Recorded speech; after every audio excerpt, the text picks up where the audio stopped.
One of the most defining features of Persona 3's combat system was its AI-controlled party members. It was a somewhat unique idea in the series and helped give Persona 3 a distinct identity compared to the other games. Though this feature was met with a pretty mixed reception, so much so that by the time Persona 4 came around, the devs over at P Studio sort of backpedaled on the idea and included an option for direct control. You know it's bad when this feature has to be advertised on the back of the box. While this is a good feature to have, you know what? Old habits die hard. Persona 4 still offers the option to use the tactics system in a similar fashion to Persona 3, and since I've already proved how useful it was in that game, I figured I should tackle the same challenge here. So in today's video, we're gonna find out whether or not you can beat Persona 4 without the protagonist. The rules of this run are pretty simple. Rule number 1, the direct command tactic is completely off limits, and I have to stick to using the AI-controlled party members. Rule number 2, the protagonist cannot perform any actions in battle other than changing party tactics, accepting all-out attacks, and guarding. This means that I won't allow the use of items during battle, but I'll use them outside of combat. Rule number 3 is I'm allowed to use save states for the sake of saving time. Obviously, I'm not going to use save states in the middle of fights, but I'll plop one down at the start of a boss battle so I don't have to rewatch the cutscenes. Rule number 4 is no New Game Plus. This is for obvious reasons. And finally, rule number 5 is that this run is going to be attempted with the vanilla PS2 release of Persona 4. While Persona 4 Golden is the most accessible version of the game, the quality of life additions ultimately make the game significantly easier. Risei's social link bonuses and the reworked shuffle time mechanics completely trivialize that version of the game. So for the sake of keeping things interesting, I'm going with the PS2 version. Plus, everyone always uses Golden for challenge runs, so playing the vanilla version would be a good shakeup. To be honest, I've never bothered with the tactics in Persona 4, so this will be a first for me. But you know what? I've played this game a few times at this point, and I like to think that I'm pretty good at it. I can't imagine this being that much harder than the P3 challenge run too. So you know what? I bet that everything is gonna be just fine.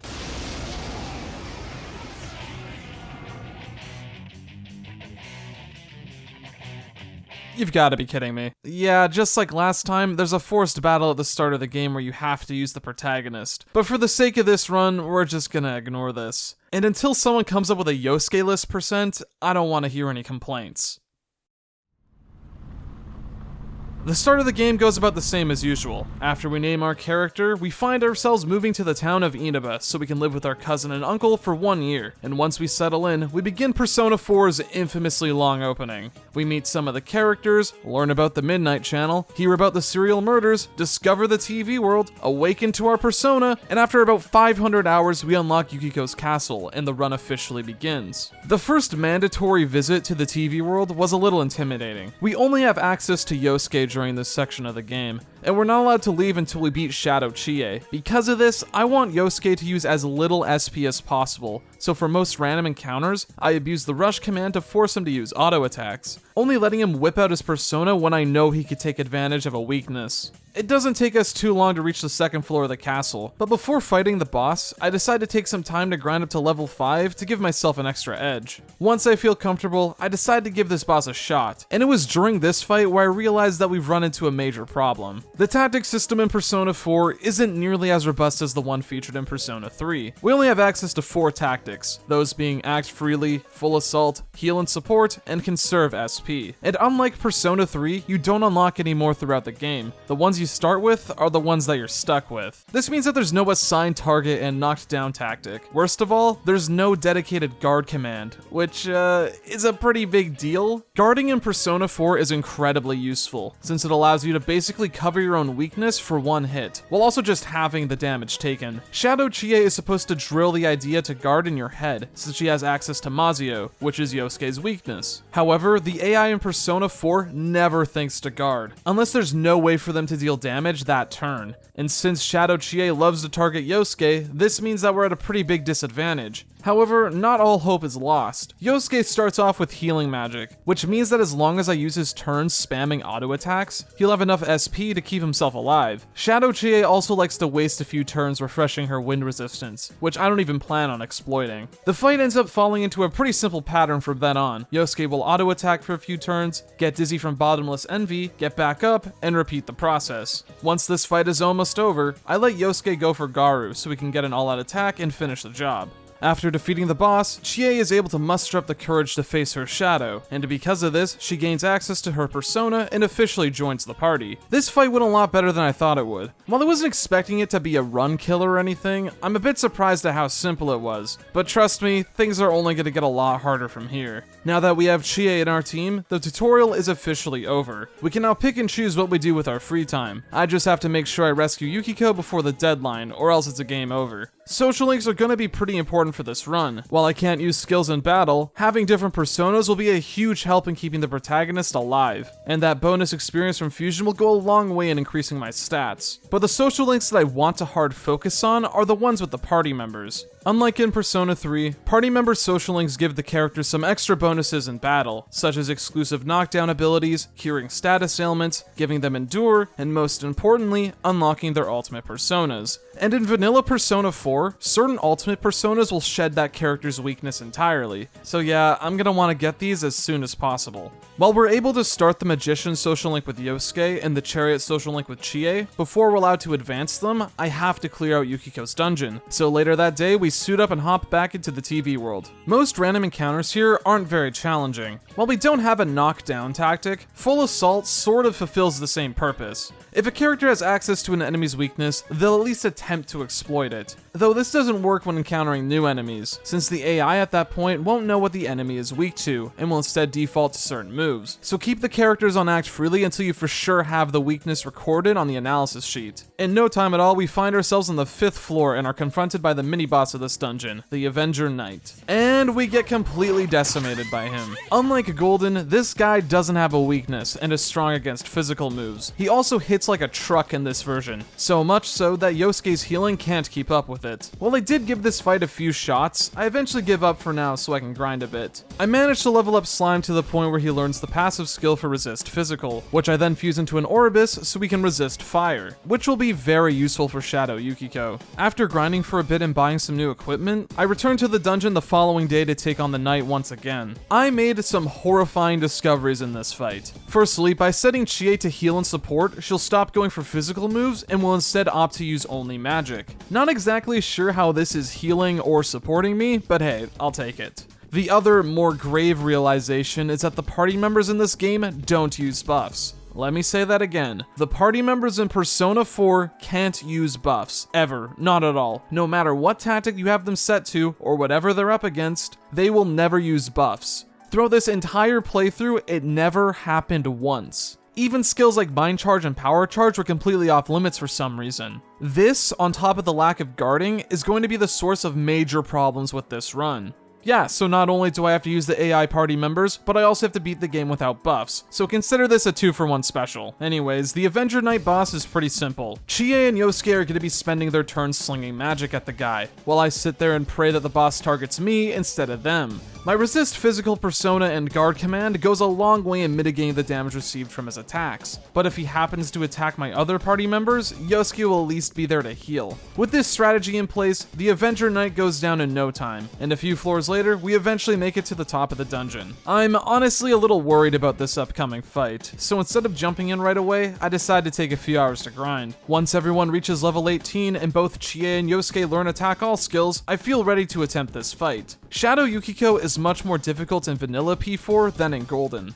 Basically, she doesn't have a weakness in this version, which means that all-out attack spamming or dizzy stun locks are out of the question. She also has access to Mind Charge, and since Chie is weak to fire, we've got to be careful. Shadow Yukiko opens up by summoning a minion, which heals the boss and can also inflict fear. Whenever the Charming Prince is out on the field, I set Yosuke to act freely and Chie to heal and support. This way, the two will use their attack all spells to evenly distribute damage. Thankfully, the Charming Prince is actually weak to ice, so we can easily make it dizzy thanks to Chie's Mabufus. My main goal with this fight is to get rid of the Charming Prince as soon as possible, since the fear status ailment can mess us up pretty fiercely if it happens to land. You can't rely on the AI to consistently target the Charming Prince, so coming in with Magaru and a Mabufu is the best way to taking it out quickly, while also dealing damage to Shadow Yukiko. This fight goes pretty smoothly for the most part, but there are a few close calls, mainly whenever Shadow Yukiko would hit Chie with a mind-charged Agi, but Yosuke's healing is good enough to undo most of that damage. While we do almost bite the dust because of an unlucky critical hit on Yosuke, we eventually manage to barely escape through this fight after about 10 minutes. Now that we've defeated the boss, Yukiko is able to accept her shadow and gain access to her persona, though she needs a few days to recover from this experience. Since I finished this dungeon with just over a week to spare, I use my free time juicing my party members' social links. I end up joining the basketball team so I can start the strength social link with Ko. I also start the justice social link with Nanako, as well as the hermit social link with the fox. The Fox link is going to be very integral for this run, so I can maximize the time spent in the TV world. Eventually, Yukiko recovers and officially joins our party, and after midterms, Kanji ends up appearing on the Midnight Channel. While we do try to have a stakeout so we can catch the killer, it doesn't end up turning out too well, and later that night, we find out that Kanji was kidnapped. But hey, at least we start Yukiko's social link as a result, so it wasn't a complete waste of time. The random encounters in the second dungeon aren't anything to write home about. Since we now have a full team, normal encounters are going to fall into a pretty similar pattern. I mostly just keep everyone on full assault and only adjust my tactics when the situation calls for it. We have pretty decent elemental coverage, and most of my party is overleveled thanks to my prep work for the previous boss. However, we eventually run into a snag when we reach the mini-boss of this dungeon. Normally, the Daring Gigas isn't anything to write home about. He follows a pretty strict pattern of buffing his attacks, power charging, using Rebellion, then targeting a party member with a powerful physical move. In a regular playthrough, guarding and buffing makes this fight a complete joke, but since I can't do either, we're at a huge disadvantage. The issue with this fight is that the Daring Gigas will always one-shot my party members if the attack connects. While it is possible for my teammates to dodge the attack, it rarely happens. I also noticed that the Daring Gigas never targets the protagonist in this fight. This is one of the only times where I'd want this to happen, since my current persona resists physical. Even if it nearly kills me, the other characters will at least stay alive. But throughout my multiple attempts, and trust me, it was a lot, this never happened. While I did try to fish for dodges, I eventually decided to rethink my strategy a bit. If I can't survive the attacks, then I should be focused on dealing as much damage as possible. And with that, I once again dedicate some time to grinding my party. I get Yukiko up to level 21 so she can learn Agilao, making this my first tier 2 spell. I also equip her with a Flame Vow, to increase her fire damage even further. I guess all it took was a little change in perspective, since with this new strategy, we're doing significantly more damage. And a few turns later, we take the win with only Yukiko surviving. Not gonna lie, I was feeling pretty confident after this fight, but unfortunately, that confidence was actually cockiness, since Shadow Kanji was next and he completely curve stomped my team. It wasn't even a contest. Shadow Kanji was just dealing far too much damage for me to handle, to the point where a single Swift Strike would almost wipe out my party. Yeah, I'm gonna need to prepare more. I've noticed that Persona 4's damage calculation relies heavily on the player's level, so if I'm gonna want to even stand a chance, I'm gonna need to be a much higher level than the boss itself. And after a few hours of grinding, I eventually get my party all the way up to level 30. Yukiko learned Recarm, and Yosuke now knows Garula. Now that I'm not dying in a single hit, I can actually fight the boss. So how does it work? Kanji's main gimmick is that he fights alongside two minions, the nice guy and the tough guy. Kanji on his own can deal pretty decent damage, but with the support of his henchmen, he becomes a lot more powerful. What you're supposed to do is kill the nice guy, then target the tough guy, then go for Kanji. Easy when you can actually pick who you get to attack, but really fucking hard when you have to use the AI. It was at this point when Persona 4's tactics system seriously began to crumble under the pressure. I'm not sure what happened in between games, but the AI in Persona 4 compared to Persona 3 is a complete downgrade. Multiple times the characters would outright ignore their tactic and decide to go for a completely different skill. If you have a character set to full assault, they will still try to heal your party members if their health is too low. I get what they were going for, but this ends up causing more harm than good, because the point of the tactics system was to think ahead and pick your roles accordingly. But when a character decides to go against their roles, a lot of the strategy that comes with the mechanic is thrown out the window. It also doesn't help that the AI here is just a lot more stupid in comparison to Persona 3. Even if the party members know that the enemy will drain a skill, they'll still go for it. And this fight is a prime example of this, since Kanji's minions have some crazy resistances. A lot of these issues could have been avoided if the assigned target command was included in the game, but it wasn't. I wonder why certain tactics were cut in this game. Like, Persona 4 was quite literally built off of Persona 3, so it would take more effort to remove them than anything, but I guess they just really wanted you to use direct commands. My main strategy for this fight was to take care of the minions, then fight Kanji. I went for the nice guy first since he can fully buff Kanji, and since he has access to power charge, I want to avoid that as much as possible. I'm able to survive a lot of hits with ease thanks to my higher stats, but Yukiko is still inherently squishy. I end up resetting whenever she dies since I want to keep her around for healing and reviving. The fight ends up falling into a routine and only gets easier once the minions go down. After about 15 minutes of whittling him down, Shadow Kanji eventually bites the dust. That fight was all kinds of fucked up and a massive difficulty spike, but thankfully the reward was worth it since Kanji has now awakened to his persona. In between dungeons, it's the same business as usual. I spend my free time increasing my social stats and ranking up my social links. I spend a lot of time juicing the Fox social link in particular, but I also end up starting the Emperor social link with Kanji and maxing out Yosuke's social link, making him the first party member to get an ultimate persona. A few nights go by and we eventually learn that the famous idol Rise Kuchikawa is planning on spending her extended break in the small town of Inaba. Since her appearance on TV lines up with the victim pattern, we head over to her grandmother's tofu shop the next day to scope out the situation. During the investigation, we stumble across a suspicious person who the team believes to be our killer, and after confronting the man, we're able to apprehend the suspect and turn him into the police. Celebrations are cut short, however, when later that night, we find out that Rise was kidnapped anyway, and it's up to us to save her. Since we now have Kanji on our team, we're now able to customize our party, and spoiler alert, Kanji is going to be a pretty useful character for this run. While Chie is ultimately the better pick in a regular run of vanilla P4, in this specific run, Kanji proves himself to be overall more useful thanks to his higher attack stat, and being the only party member to get lightning skills. Sure, Chie gets power charge, but it's not like she's ever going to use it on her own. For this dungeon, I decided to stick with the usual team, but sub out Chie for Kanji since his electric coverage is going to be pretty handy for most random encounters. During the dungeon exploration, I leveled up to the point where I was able to fuse myself a Pyro Jack, which is going to serve as my primary defense persona for the next little while, thanks to having Drain Fire, Resist Physical, and will eventually learn Resist Ice to cover its weakness. Rise's dungeon was pretty comfortable for the most part. Not even the mini-boss gave us too much trouble. The amorous snake has access to Virus Wave, a heavy physical skill that has a chance of inflicting poison. When it's not using Virus Wave, it's spamming stagnant air to make the poison effect stick more, while also occasionally using Mind Slice to shake things up a bit. However, the amorous snake is also weak to fire, so Yukiko will be spending her turns exploiting its weakness so we can get some all-out attacks in. The fight falls into a pretty simple pattern of attacking, then healing when we need to, and if one of my party members goes down, Yukiko will just bring them back up the following turn. Again, not too hard, and we finish on our first attempt. The boss after this is a completely different story, and was one that I was dreading to fight. Shadow Rise is one of the most difficult boss fights in the entire game, since she quite literally has a move that makes her permanently invincible. It's total bullshit.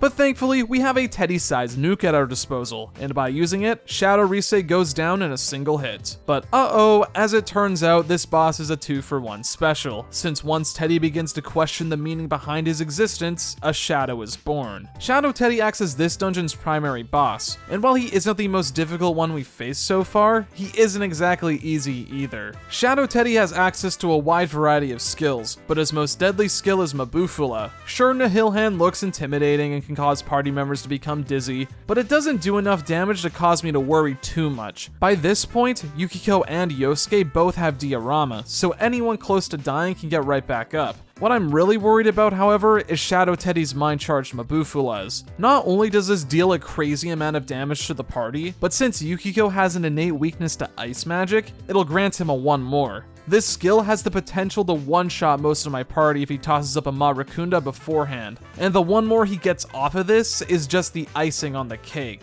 What sucks is that I can't even afford to swap out Yukiko, since she's the only teammate that has access to party-wide healing magic and revival skills at this point in the game. It also turns out that she's one of the 2 characters whose ultimate persona keeps their weakness, so I can't even do that to make the fight easier. But you know what they say, we all have a plan until we get punched in the face, so my solution should be to not get punched at all. While I can't use buffs to increase my evasion, certain pieces of armor and accessories can act as a substitute. By farming enough rain wheel enemies, eventually one of them will drop the Zero Cloth, and then when this item is sold to Datara, you unlock the Zero Kasode armor. This armor greatly increases the odds for the wearer to to dodge magic, but can only be equipped by women. I end up buying one for both Chie and Yukiko. While Kanji was pretty useful for the dungeon, Chie's inherent ice resistance is gonna go a long way in this fight, so I decide to put her back in my party for now. But we're not quite done with prep work just yet. Before trying to fight Shadow Teddy again, I head back to the first dungeon so I can do the optional boss fight against the Contrarian King. And once we win, I snag myself a new weapon for Yukiko, which grants her with an extra 50 SP. I also end up equipping King Frost so we can now drain those Mabufulas instead of tanking them. My main plan for this fight was simple: deal as much damage as possible and make sure everyone is healed if I see Teddy go for the Mind Charge or Nihil Hand. As long as it doesn't one-shot us, we'll be in the clear. With this new plan, the fight against Shadow Teddy ends up going a lot smoother, though most of this has to do with luck more than anything. Shadow Teddy goes for the Mind Charge Mabufulas a lot less often than he usually does, and even though Yukiko ends up tanking most of them, my other party members are dodging more often. Hell, the Nihil Hand has also dodged quite a few times despite my equipment having some pretty low evasion stats. At the end of the day, this fight mostly comes down to luck as to what Shadow Teddy does. But hey, those who know me know that I like to gamble on occasion. Since my characters are dodging a lot more often, I don't need to rely on healing as much. While there are a few close calls, mainly near the end of the fight when every character becomes dizzy, we do end up squeezing out a victory in the end. With the defeat of Shadow Teddy, we managed to rescue Rise with plenty of time to spare. However, once the fog rolls in, it turns out that there's been another victim of the murders, that being our homeroom teacher, Mr. Moroka. While this tragedy does deal a sizable blow to the group's morale, we later learn that the killer actually turned himself into the police, so the investigation team decides to leave the matter into their hands for now. But to make up for the death of a completely innocent man, we gain 2 new party members. Teddy ends up retiring as the group's navigator and moves to the front lines with his new persona, with Rise stepping in to act as the group's new navigator. It's also at this point where we're formally introduced to Naoto Shirogane, and they believe that the case isn't quite wrapped up just yet. There's not much for us to do for now other than kill time until the next rainy night, so during this downtime, I end up maxing out Chie's social link. While I won't be using her for the rest of the game, having the bonus experience for fusion is going to be pretty handy. I also end up starting the Temperance social link and the Lover's social link. Rise isn't nearly as broken in vanilla as she is in Golden. The most she does is tell you the elemental resistances of enemies, so while I won't be getting random buffs in battle, I'll at the very least get some bonuses to work with. We also do our final exams, and by scoring the highest in our class, Nanako rewards us with a paper armband, an accessory for the protagonist that increases all of his stats by 5. Eventually, the Midnight Channel is back on the air, and we're taunted by a young boy named Mitsuo Kubo, who claims to be the one responsible for the recent murders. Without missing a beat, the investigation team suits up, in hopes of finally putting an end to the murders. For good. Before we enter the dungeon, I decide to fuse a new persona. Keeping the snowman theme I've been going with, I decide to fuse a Black Frost for his elemental resistances. Drain Ice, Drain Fire, and Repel Dark sound pretty damn good to me. The random encounters in Mitsuo's dungeon aren't anything to write home about, and the same is going to be true for the rest of the game. Since we now have access to almost every party member, I have all the elemental coverage I need, so it just comes down to wisely picking my battles and running away from guys I know I can't beat. It's gonna be like this for the rest of the game, so going forward, I won't be talking about random encounters for the sake of saving time. I will, however, quickly talk about Teddy. This guy is so slept on. He's essentially an ice-flavored Yukiko. He's got strong magic, healing spells, and can cure status ailments, and he'll eventually get revival skills.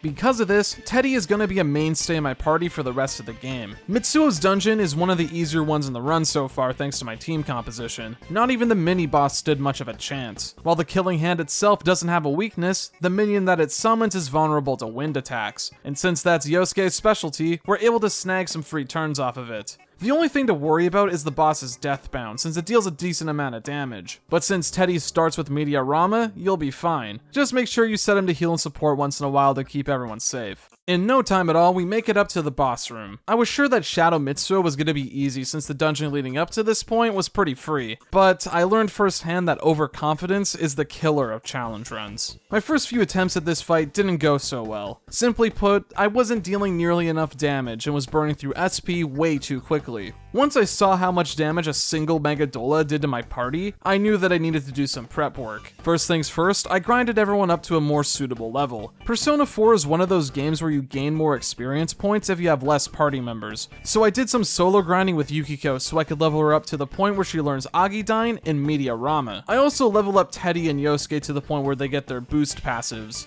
When it comes to my equipment, I buy everyone their strongest weapons available, and equip Teddy with the Book of Serenity. This accessory allows the wearer to recover from all status ailments in a single turn, which will be very useful for this fight since Shadow Mitsuo can use Ghastly Wail. With my party now up to date, I return to the TV world and take on the boss. I may as well use this time to explain what exactly we're dealing with here. Shadow Mitsuo is a fairly unique boss. He starts off by summoning a protective shell with its own unique moveset. If we want to actually deal damage to the guy, then we need to destroy his armor first. This fight acts as a check for SP management, and shows the value in using physical skills. Once the armor is destroyed, you'll be able to deal damage to the boss itself for a bit, but it'll eventually rebuild the shell. One of the most deadly parts about Shadow Mitsuo is that, unlike the other bosses, he gets to act twice in one turn. This fight can go horribly wrong if you aren't careful, and I clearly remember getting stuck on him during my first playthrough. My main strategy for this fight was to conserve as much SP as possible during the first phase, so I can go all out when Shadow Mitsuo is exposed. I used the rush command to force my party members to use auto attacks against the armor, and after a few turns, it ends up crumbling.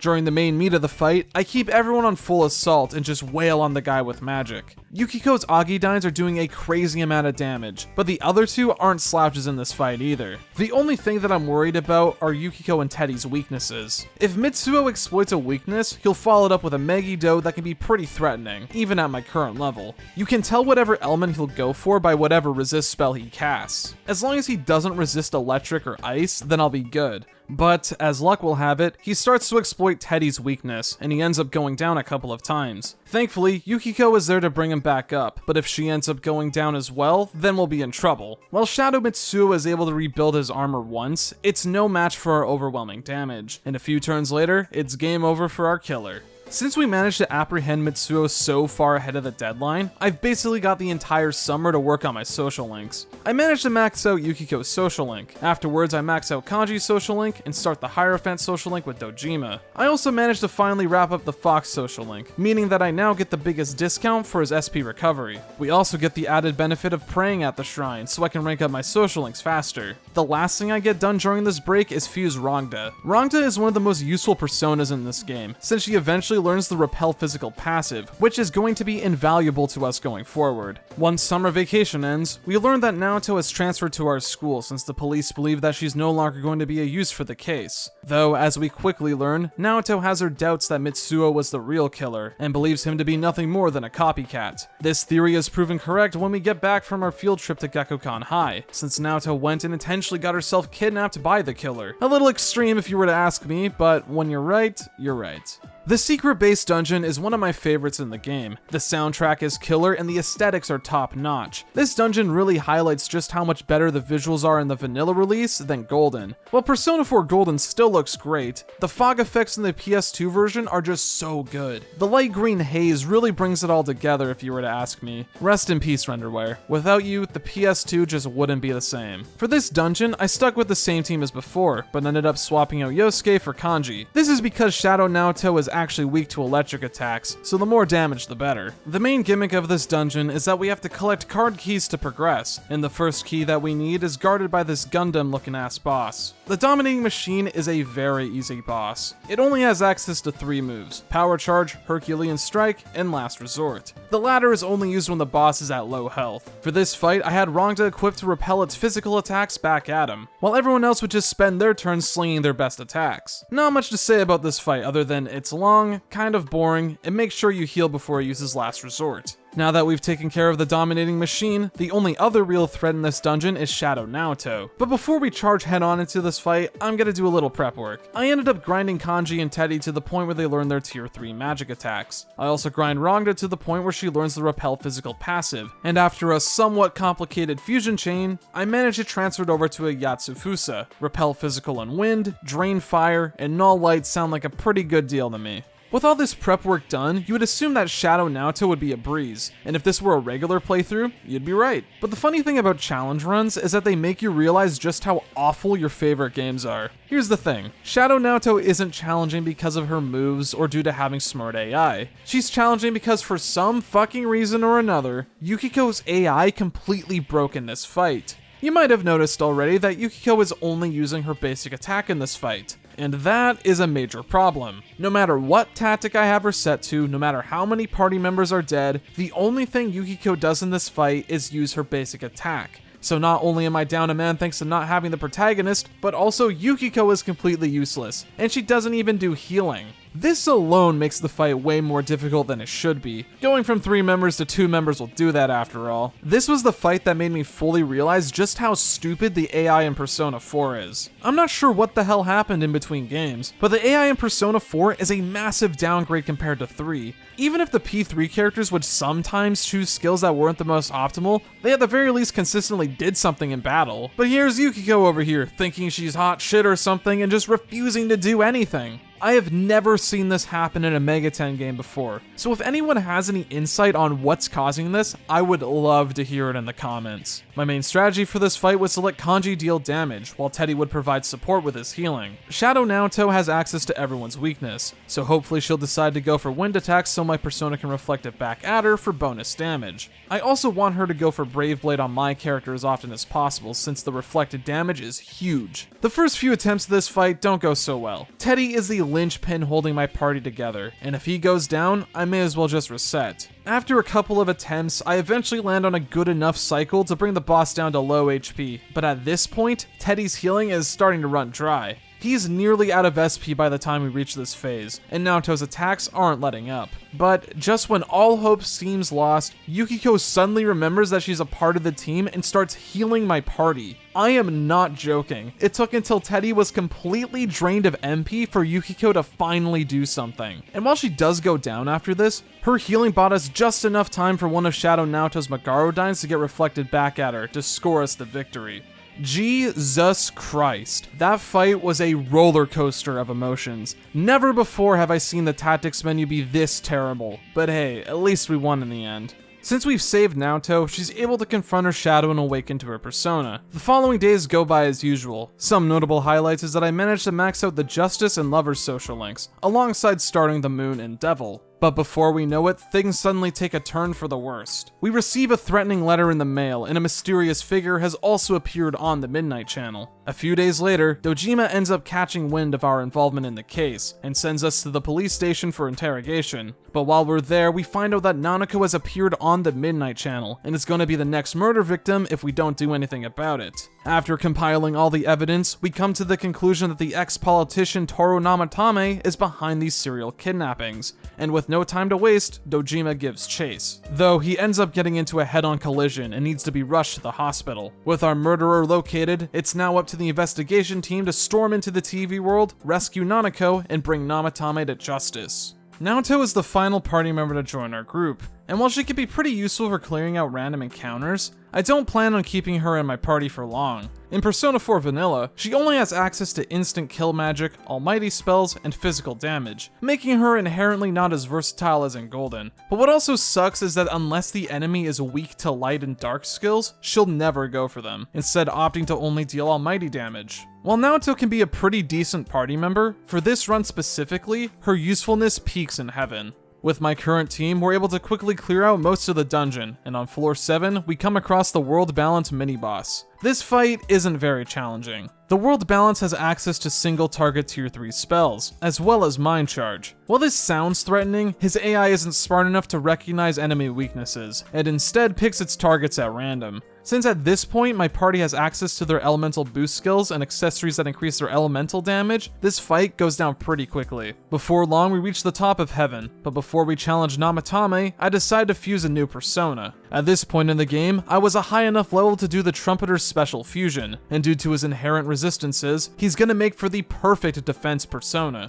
After a very long and very complicated fusion chain, I managed to make a Trumpeter that's nearly invincible. On top of his innate resistances, I managed to transfer over Repel Physical and Null Fire. While I did also try to get Null Wind too, all three just wouldn't show up in the fusion result after over an hour of resetting. But hey, covering 6 out of the 7 elements isn't so bad. With all the prep work out of the way, it's now time to confront Namatame once and for all. The Kuni no Sagiri fight is where boss battles go from being moderately challenging to really fucking hard. This fight has it all and then some. He has access to all 4 tier 3 elements and their party-wide companions, elemental break skills, a unique heavy-hitting almighty attack, and can also briefly mind control your teammates. Though, if you were to ask me, his most deadly ability is his quad converge skill. This skill alters the atmosphere by changing how much damage certain elements deal. The problem is that half of my party still have weaknesses that's impossible to cover. The only thing I can do is sit there and pray he doesn't spam our weaknesses and wipe us out instantly. Ideally, I'd rather have him go for Maziodyne than Mabufudyne. This is because my trumpeter can at the very least repel that element back at him, and when that happens, he'll waste his bonus turn using Elect Break. But if he does end up going for ice skills, all I can do is sit and pray that he uses single target attacks instead. A lot of my success in this fight comes down to luck mostly. While I did end up changing my equipment around to try to mitigate the damage taken from a weakness hit, it only helped so much. Thank God I have almost everyone's social links maxed out, since the Endure you get at rank 9 comes in clutch for this fight. Even with the preparations, this fight still took us a few attempts to get down. A lot of the time, the run would come to an end due to unlucky back-to-back Mabufudyne. Eventually, we got a seed where he's going for electric a lot more. The only other thing to be cautious of is his almighty damage, so just make sure everyone's healed up at all times and you should be golden. With the defeat of Kuni no Sagiri, we're able to rescue Nanako and apprehend Namatame. We rush both of them to the hospital, and we have to wait a few weeks for them to recover. During this downtime, I maxed out the Hanged Man, Devil, and Strength social links, and get started on the Tower and Sun. While I don't plan on doing any more Persona fusion for the rest of this run, it's better to be safe than sorry. But this is where things take a turn for the worst. Not only is the fog from the TV world spilling over to this side, but we receive a phone call from Adachi telling us that Nanako is in critical condition, and when we get there, we have to watch one of the most emotionally gut-wrenching scenes in the entire franchise. With Nanako presumed dead, we make our way to Namatame's room where we find him trying to escape from the hospital. And it's at this point where we're given a pivotal choice. The police is unable to replicate Namatame's methods, so there's a chance that if he were to be sent to court, there wouldn't be enough evidence to incarcerate him. Either we exercise forgiveness and leave Namatame alive so he can be fairly tried, or we enact vengeance ourselves and push Namatame into the Midnight Channel for what he put Nanako and everyone else through. And you know what? The answer is obvious. We've been through so much over this past year. We've all grown and changed for the better in some way. So, with the experience we've gained, the obvious answer is to push the bastard in. And with that, we've done it. We can now officially say that you can beat Persona 4 without the protagonist. Overall, Persona 4 is a pretty great game, but the ending did leave a little bit to be desired. I just can't help but feel as though that there were some unanswered questions. What you're actually supposed to do is spare Namatame, while also making sure to question the situation. Eventually, the group comes to the conclusion that we don't have the whole story, so we just leave Namatame for the time being. But the good news is that by sparing who we thought was the killer, Nanako was able to make a recovery. After everything calms down a bit, the group does one last investigation, and comes to the conclusion that the real killer is our lovable bumbling detective, Toru Adachi. These suspicions are only confirmed when we confront him at the hospital, and with that, we've just unlocked the penultimate dungeon. But before we go in, I backtrack to the Heaven dungeon to take on the new optional boss, and the reward we get for winning is the Chakra Ring. This accessory cuts down the cost of magic by half, so giving this to either Teddy or Yukiko will be a great idea for some of the longer fights. Magatsu Inaba, as a dungeon, isn't very challenging. Not only is it a bit on the shorter side, but the two mini-bosses also don't put up much of a challenge. The Chaos Fuzz goes down quickly thanks to our overwhelming damage. The Envious Giant takes a bit longer to kill, but isn't that much harder than the previous fight, and we win both of these fights on our first attempt. With every obstacle out of our way, there's nothing left stopping us from confronting Adachi. But before we fight him, I kinda want to get some new equipment. Something that I've neglected to mention up until now are the gold chests. In Persona 3, most of the really good items were either sold in a dedicated accessory shop, locked behind weapon fusion,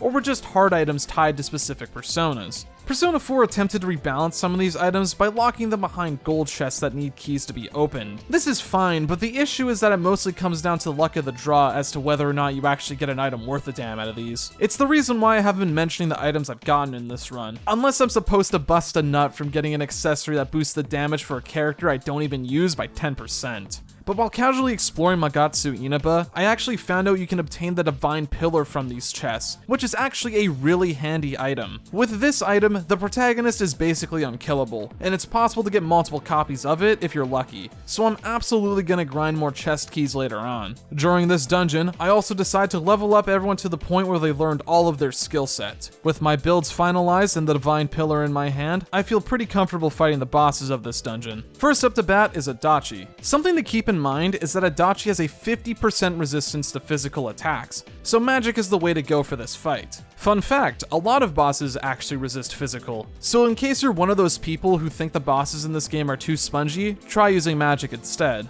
Adachi's moveset isn't the most robust. He's got wind skills, lightning skills, heavy physical attacks, and heat riser. However, Adachi's most deadly combo is his evil smile followed up by ghastly wail. If one of your allies gets inflicted with like they just start crying. If one of your allies gets inflicted with fear, set Teddy to heal and support so he'll cast Amrita. Or if you're also low on health, have Yukiko use Salvation. Try not to be too magic happy, however, since once you beat this boss, you'll be thrown into a much more difficult battle without a chance to restore your SP. Much like the Shadow Risei fight, Adachi is more so meant to serve as a warm-up for the real boss of the dungeon. Amano Sagiri is almost impossible. This fight is borderline final boss material. He's got it all. Every standard element, check. Buffs and debuffs, check. Insanely high damage output, check. 2 turns, check. An almighty element super move that can almost one-shot even if we aren't debuffed? Do I even have to ask? However, the most deadly combo in his arsenal is what I like to call the Fog combo. At a certain point in this fight, Amano Sagiri will cast Bewildering Fog. This skill makes him completely invincible for a few turns, and during this time, he'll start to set up his ultimate combo. Once it's charged up, get ready to face hell, since he does hundreds upon hundreds of damage. Quite the angry eyeball indeed. This combo is the impossible wall for me to climb. In a regular playthrough, you're supposed to buff defenses and use the guard command, but the AI can't do either, so they just have to take the attack head on. Courageous for sure, but really stupid. I can only survive one of these attacks at the very least thanks to the party-wide endure I have. But when he goes for it a second time, I'm basically screwed. Kanji is the only teammate to consistently survive the attack thanks to his endurance stat in almost 700 HP. I attempted this fight a few times and kept running into the same problem. I'd be scraping by, but then just crumble once he started using Bewildering Fog. Amano Sagiri just does way too much damage for my party to survive, and just when I was about to give up for the night, I realized something.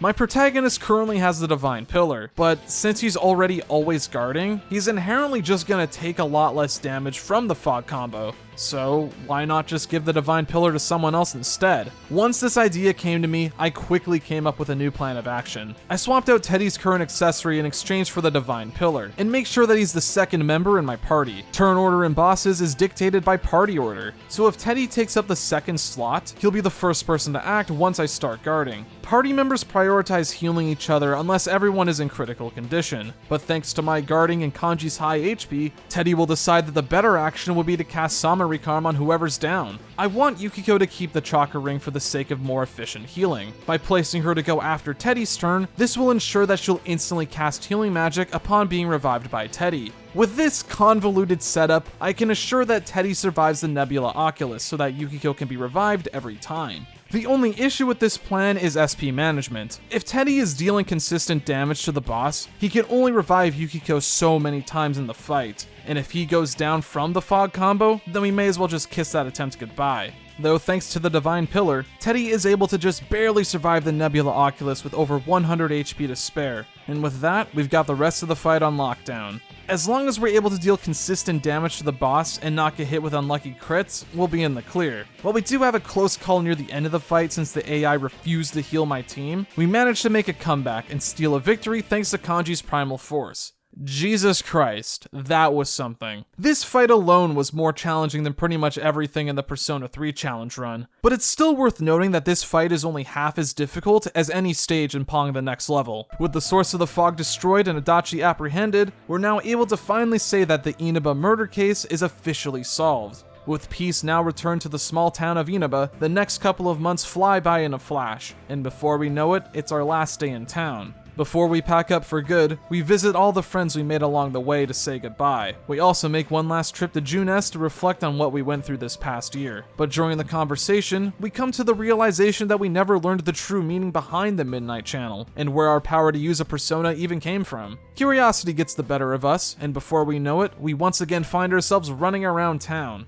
After narrowing down our suspects, we eventually discover that the innocent-looking gas station attendant was in fact the true mastermind behind the entire game. And once they reveal themselves to be the goddess Izanami, we unlock Yomotsu Hirosaka. This is it, the final dungeon, for real this time. Just like the last few times, the encounters in this dungeon are pretty simple, and the bosses aren't anything to write home about. There's the Neo Minotaur that quite literally has only one move, as well as the sleeping table, though since this is now an endgame fight rather than something you battle halfway through the game, it's much easier, and both of these fights are won on our first attempt. In no time at all, we make it to the final floor of the dungeon, and the final boss lies just beyond these gates. Now this would be the point where I'd tell you about my experience with the Reaper fight, but for some reason or another, in the original Persona 4, the Reaper fight is a New Game Plus exclusive battle. I'm not entirely sure why that is, since the Reaper in this game is already nerfed compared to his Persona 3 counterpart, but whatever. While I could just wait until New Game Plus to fight him, I really don't want to replay the entire game just to do one boss fight. And I don't want to use a save editor, since that feels like cheating to me. Anyway, since Izanami isn't usually a very difficult boss battle, I figured I could just waltz in with my usual strategy and just take the victory.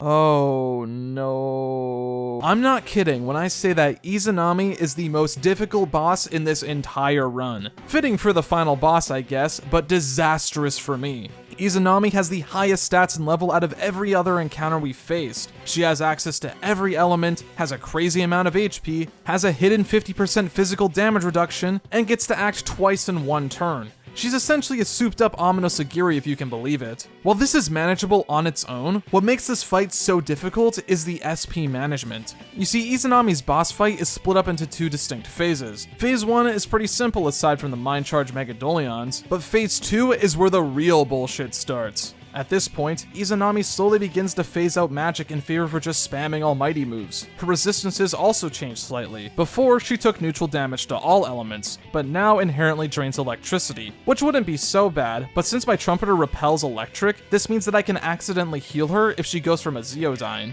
Though, it's pretty rare for this to happen. For a majority of the fight, the main issue I run into is with SP management. Izanami has a total of over 11,000 HP, and has some pretty high endurance. And since she also hits like a truck, we have a little problem. The chakra ring is basically required for this fight, because without it, my party will run out of SP before we can land the killing blow. While I could try to equip a full set of divine pillars to mitigate how much healing needs to be done, we still need to deal consistent damage if we want to win. At the end of the day, the defense boost only helps with survival and not SP management. But that's not even the worst part about this situation. Izanami has access to a combo that's almost impossible to survive. Near the end of the fight, she'll cast World's End, a heavy almighty move that inflicts targets with random status ailments. It's kinda like Night Queen from Persona 3, but the real kicker is that she'll immediately follow this up with Summons to Yomi. This skill is like Ghastly Whale on crack. It instantly kills anyone inflicted with a status ailment, and since she uses this right after a mind-charged World's End, I'm basically screwed. However, if my party manages to keep their endure up until this point, they'll be able to survive this combo at least once. The only problem is actually holding on to it for that long and finishing the fight afterwards. If I give everyone Divine Pillars, sure they'll survive the combo once, but we won't have enough SP to beat her before it happens again. If I give the characters Chakra Rings, then there's a chance that the endure is wasted on World's End itself, so they just die to Summons to Yomi anyway. So many of my attempts came to an abrupt end because of this combo. Maybe this time I'll try Yosuke. Oh wait, he dies in a single hit. Maybe this time World's End doesn't inflict a status ailment. Oh wait, Izanami always starts the combo off with Stagnant Air. Maybe I'll just play it extra safe and heal every turn. But if I do that, then I won't have enough SP to continue the fight after World's End. The most frustrating part about this is that I have the tools to make this fight more manageable, but the AI just refuses to use them. Buffs and items are out of the question. Even guarding would give us a much better chance. It looks like the status ailments from World's End are nulled if we just guard against the attack, but no one thinks to do it. So is that it? Did I really go through all of that just to get stuck at the finish line? Am I just screwed? Well, not really. There is one thing that I haven't tried just yet. If I really wanted to, I could dedicate the time to grind up to level 99. Like I mentioned earlier, levels play a pretty large part in Persona 4's damage scaling, so if I can just get my characters up to the appropriate level, then Izanami, in theory, would do significantly less damage to me. While this wouldn't protect me from Summons to Yomi, it'll at the very least help me hold on to my Endure until that point, while being able to hold on to other important items like the Chakra Ring. The only problem is that at this point in the game, enemies are giving out pitiful experience. Even if I solo grind the individual characters, we're looking up to potentially 10 plus hours of grinding to get everyone up to level 99. While I could just use cheats to speed up the process, I don't know. It sort of feels like cheating to me. Sure, grinding doesn't take any skill, but altering the experience enemies give out sort of goes against the intended experience. There's a reason experience scales with your level in these games, so if I had to go against that and use cheats to finish the game, then can I really say that this challenge run is possible? After giving it some thought, I decided to go with my gut feeling and began solo grinding my characters. Realistically, only one character needs to survive someone's Yomi so they can revive the other 2 party members. But to stay on the safe side, I ended up grinding both Teddy and Yukiko, since they have some pretty abysmal endurance stats. After about, a whole goddamn day, I grinded to the point where I felt as though I stood a better chance. I got Teddy up to level 92, Yukiko at 89, and Kanji stayed at level 79. During my grinding, I managed to find everyone armor that granted them plus 100 SP. Since Kanji has the highest endurance and HP in my party, he's gonna hold on to the Divine Pillar and Aegis Shield to keep himself alive. Yukiko's gonna hold on to the Chakra Ring since she has the most amount of SP and the highest magic stat. And finally, Teddy is going to hold on to the Book of the Void. This accessory blocks almost every status ailment. While summons to Yomi can still kill Teddy if he's inflicted with poison, it's probably better to have him with this item equipped on the off chance that doesn't happen. I am literally shaking right now. I swear to God, if we can't do this, I am going to have a meltdown. While our damage output isn't that much better than last time, our defenses are vastly improved, though I still can't afford to be too risky. About halfway through phase 1, Teddy is hit with his weakness followed up a Megadolion, completely wiping out his Endure. During phase 2, Kanji has to use his up due to the Galgalamize summons to Yomi combo. Eventually, we bring Izanami down to the point where she goes for World's End. While Teddy and Kanji go down, Yukiko manages to survive thanks to her Endure, and she immediately revives Teddy. A few turns later, everyone's back on their feet. Plenty of SP to spare, but no more Endures to keep us safe. With each passing turn, Izanami's HP diminishes, but just when it looks like we're in the clear, it happens.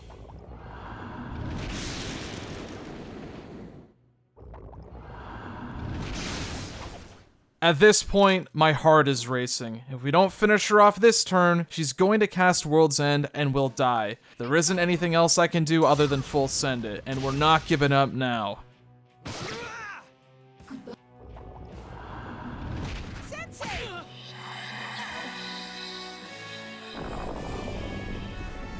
Once you get Izanami down to low health, she'll start using a unique skill to pick off your party members one by one. Before we fall to the 1,000 curses, we see a vision of all the bonds we've nurtured throughout the journey. These bonds allow us to awaken to an ultimate power, and through one final stand against Izanami, we're able to prove the potential of mankind. Sure, this technically counts as a protagonist action, but you know what? I've earned it.